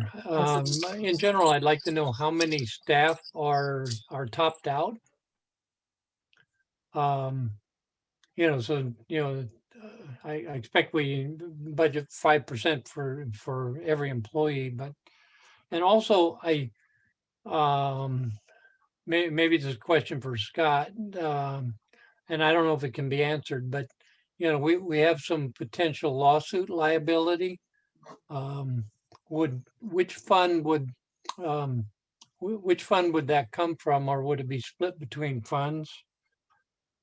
And let's see, I guess those are my two main questions. Well, regarding the lawsuit, any expenditures from that, if we lost the case, would be funded by our insurance, SDRMA. So we would just pay the deductible, whatever that is. Okay, thank you. That's very good. Do any of the directors have any questions on the wastewater fund? Mr. President? Director Eccles? Yeah, thank you. Just a request for our next review of this budget.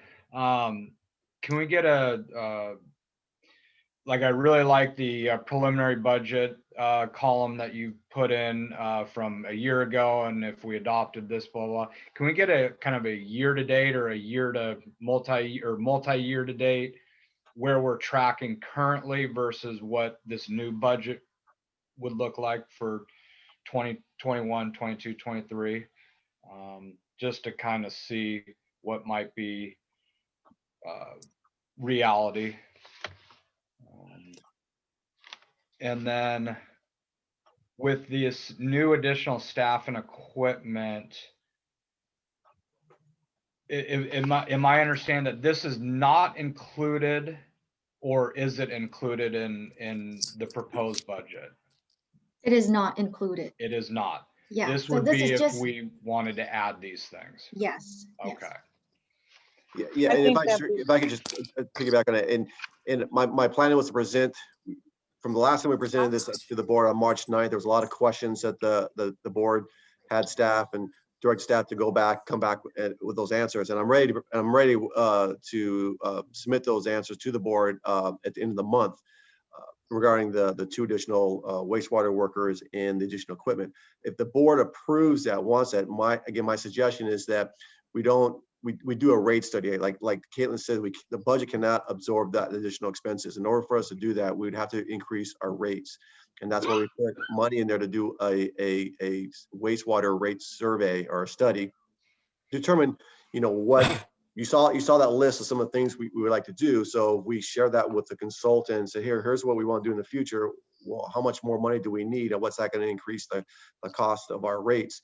We can bring that back to the board and see what your comfort level is. Maybe you don't want to increase the rates that much, or maybe you don't want to increase it at all. But at least we know what that costs or what those new rates will be. I can tell you that right now we are working on a wastewater rate study, Orange County, for all the sewer agencies in Orange County, with the exception of Orange County Sanitation District, but everyone else, all the like collection agencies. And we're just waiting for two more organizations to submit their information. But right now, as it looks, the median, or I'm sorry, the average wastewater rate in Orange County is $18.27. Our current rate right now is $7.70. So we are way below the average. Even if we double that, which I don't think we would, we don't need to, we'd still be below the average. So it's something to consider, something to think about. The last time we had a rate increase was 3 years ago. So if we did do another rate increase, it wouldn't be till 2023, which would be 5 years. So it's something to consider. And just as a follow-up, in this the wastewater rate study, when would this go out? When would this start? It will start the next fiscal year. Okay. So because if the board approves the rate the proposed rate hike, then we have to do the Prop 218 hearing. That's what Caitlin mentioned earlier about the postcards at $22,000. We have to notify all the property owners. So we would probably be beginning it in the fall of next fiscal year, or maybe in the winter of next fiscal year. Sometime in late next fiscal year, the board will get some kind of a direction from the board, and then we can do that Prop 218 hearing, assuming the board approves the study.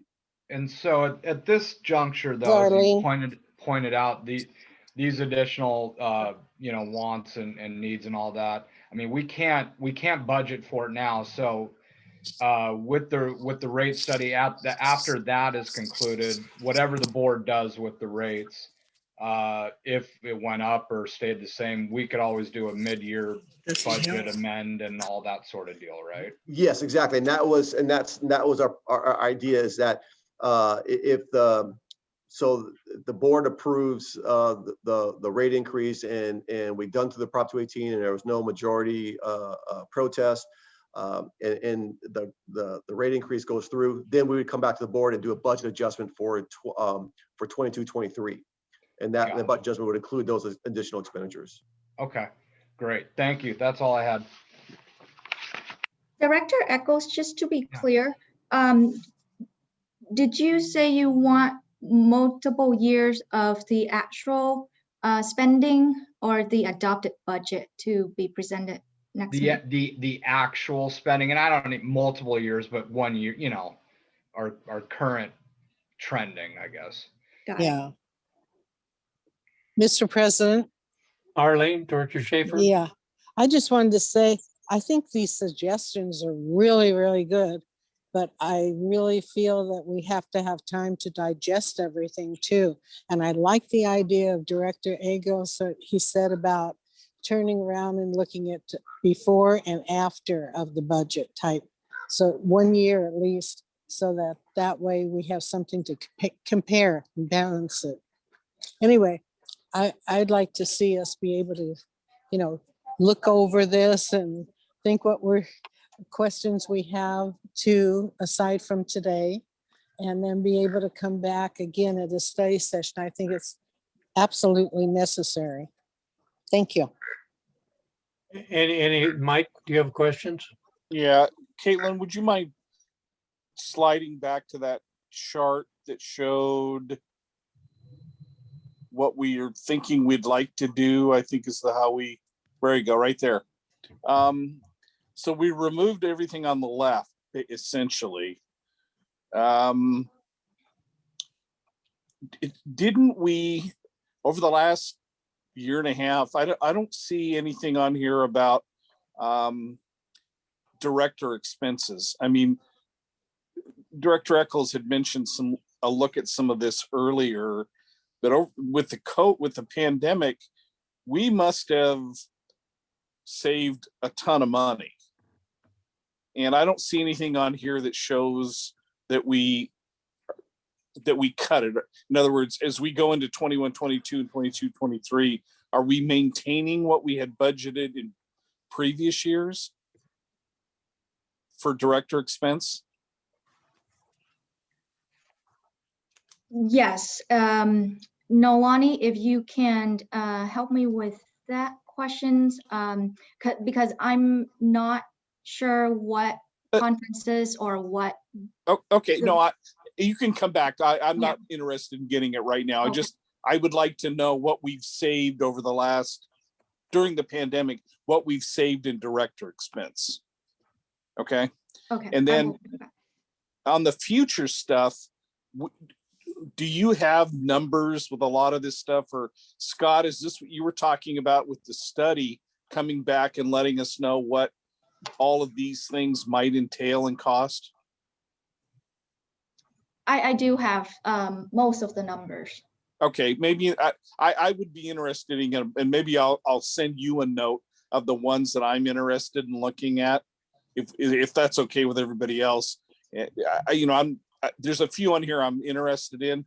So if I send you a note, you can give me some preliminary costs, maybe. Yes.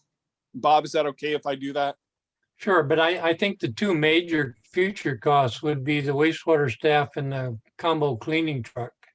And that's about $500,000 expenditure in the cleaning truck. And then the wastewater staff. There's a couple of other things on there. I'm curious about the boardroom AV upgrades and the other one was the full-time code for. So there's some other things. I agree with you with your assessment, but if it's okay with you as board president, if I contact Caitlin and get some preliminary numbers. Sure. I would Okay. encourage, as you begin to digest what we've done today, each of the directors, that if you have any other, a few other questions, the sooner Caitlin gets it or Scott gets it, I would send them to Scott, the better. Okay. That'll make our next meeting shorter potentially. Okay. Mr. Vice President, I actually have an answer for you to your question, if you would like that, on the board savings and expenditures. Okay. I have data here for years 2019, 2020, and 2021. So if we're looking at 2020, the board had a budget of $36,410, of which $7,533 were spent. In the year 2021, there was a budget of $32,000, and year to date, we have spent $668 to date. Thank you, So Nolani. That's appreciated. Yeah. Caitlin, what I would like, or Scott, the last 2 or 3 charts, were they included in the board, in the agenda? The ones that did the summaries of, the last 3 charts that Caitlin presented. These? Yeah. Are those, I would like to see those, I was going to get my camera out and try to take a picture of them, but I didn't get it done quickly enough. So would you mind sending me those? I can send those over to you. These are revised, so it's slightly different than what I posted with the staff report. Oh, for some reason I didn't notice those, but so I would Caitlin? like the revised ones, if you would, please. Caitlin, could we have it too? All the directors? Yes. I think that'd be interesting. Okay, thank you. Okay, do any of the directors have any further questions or input? Or wait, we were talking about a potential meeting next week. Yes.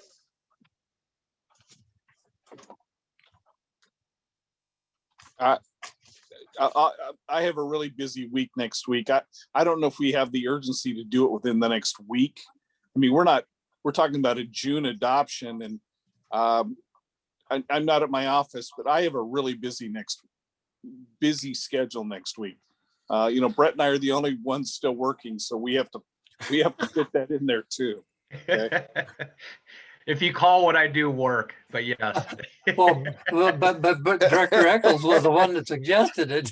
I know, but I'm not sure a week is enough time. Well, what is the consent? What does the board think then? Director Eccles suggested next week. And I I'm don't think- fine another 2 weeks. Yeah. Yeah, to me, you need the 2 weeks because you need to be able to give staff time to put together what we want of just what we've made so far. Maybe the first Okay. week of May. Brett, I don't know if that fits with what you're talking about, but Yeah, first week of May would help me a lot. Okay. I agree. Yeah. I appreciate I- that. It helps me too. Yeah, I'm sure it Well, does, Caitlin. I Yeah. think staff has direction on that. Good. And Mr. President, just one more request on that. Sure. I know the study sessions typically are in the morning, but as Vice President Schaefer pointed out, we do have daytime jobs, and this might be I want to spend some time, and if we could, a late afternoon, evening meeting would be my request, but Any particular day, Director Eccles? if it's late afternoon, evening, I'll be available. Okay. I show May 4th is open. That's a What day? Tuesday. What day? That's Tuesday? It's a Tuesday. That I'm For open the then. evening. Yeah. Okay. That's Yep, good for that me. works. For the evening? Mhm. May 4th, what time? So, like a 4:30. 4:30? I'll have to get back to Nolani, Bob. Like I said, I don't have my calendar in front of me, so tentatively I think that works. But Can you hear me? yeah, we Yeah. can hear you. Yes. Oh, good, because I don't, anyway, I don't have a calendar with me either. And I can tell Nalani by tomorrow or Scott. But it sounds good, but I just don't know, especially evening sounds good. Well, let's tentatively schedule it for May 4th at 4:30. Okay. You don't want to do it on May 5th so we can have margaritas while we're having the meeting? Cinco de Mayo. I think we'll still be on Zoom, so Yeah, I'm sure. anything's possible. Now, don't get yourself in trouble, President Newton. Well, I don't drink to speak of, but any other any other discussion items, or how can we conclude this meeting? I have a couple director comments I need to make, if it's okay. I do Okay. too. I have If we're one. at Okay, if we're at that point of the agenda, I think we are. Go ahead, Mike. okay. I guess this is for Scott or Nabila. I received a call or a message or whatever it was from a resident on the west side of Costa Mesa yesterday. It's the same area, Scott, that we traditionally had a problem with, Monrovia or Town or whatever that is over there. The green carts were not picked up yesterday. And this person is the same person who's contacted me before. So if we could follow up on the west, whatever it was on the west side. And I know the challenges CRNR's had over there. So if we could follow up on that. I see Mike carries on it. Mike, can you get back to me on that? Yeah, I can look at that. I know we had, I saw one reported miss yesterday, but it was reported as a late put out. The resident reported that they Yeah. put it out late and we went back and picked it up, but that's the only one that I saw on my end. But I'll look into it. It's, the resident is Chris McAvoy. Who Hello, contacted hello, hello, me. hello. So I don't Oh, know his okay, address. And wait a minute, Arlene, I've got one more thing. Since Mike is here, and do we have any updates? I received another message from a resident concerned about OCC's recycling center. Is there any optimism or any schedule or anything on when, are they waiting for students to come back, for example? Not necessarily. My intel was telling me they were waiting until Orange County was in the orange tier, which is now the case. I do know behind scenes, they are looking at opening up sooner than later. And my estimation is that it'll be before students return in the fall. Okay, so OCC is already decided no in-house teaching, and they're going to wait till the fall. I take it then, based on what you just said, Mike. Correct. Okay, that's great news, and I appreciate that. So, Bob, that's all I had. Thanks. Secretary Schaefer? You're muted. Arlene, you're muted. Did you have, do you have input? Okay,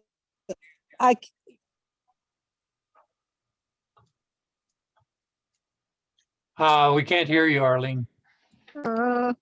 important. Can you hear me? Yes. Okay. What I wanted to share with you directors that are present, I would like to try again for getting actually getting a GM of the year for our GM, okay? Be willing to all the legwork that I have to and work on, because I've already put a lot together, but I have to get permission from you to be able to put it on the next, actually hearing, our board meeting. It's coming up. May 14th is a deadline. And so I want to get now. And I want to be sure that I have everybody's okay with that, because I think that, he's. Arlene, Director Schaefer, Secretary Schaefer, I would work with Scott on that. And, if the two of you can accomplish that, I don't have any problem with it unless other directors do. Arlene is. And so I'm hoping, what? Is it yes? Yeah. Well, none of the directors have dissented, so I think you and Scott and staff can work that out. Okay, great. Thank you. That I wanted to be sure that I'm going out here in Catalina, so yeah, it's kind of hard, but I wanted to got this on for you. So now Scott knows it's on the public hearing for our board meeting that's coming up, okay? And I'll speak to it. Thank you. Okay. Any other directors' comments? Mr. President, I do. Director Eccles.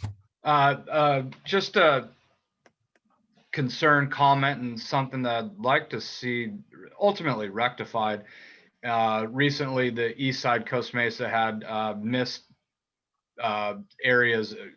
pickups entirely, and like days on end without even much notice. And my understanding is we weren't exactly informed of these issues, and we understand stuff happens, but it seemed like it went on a little too long and we weren't informed again, much similar to the Christmas tree stuff.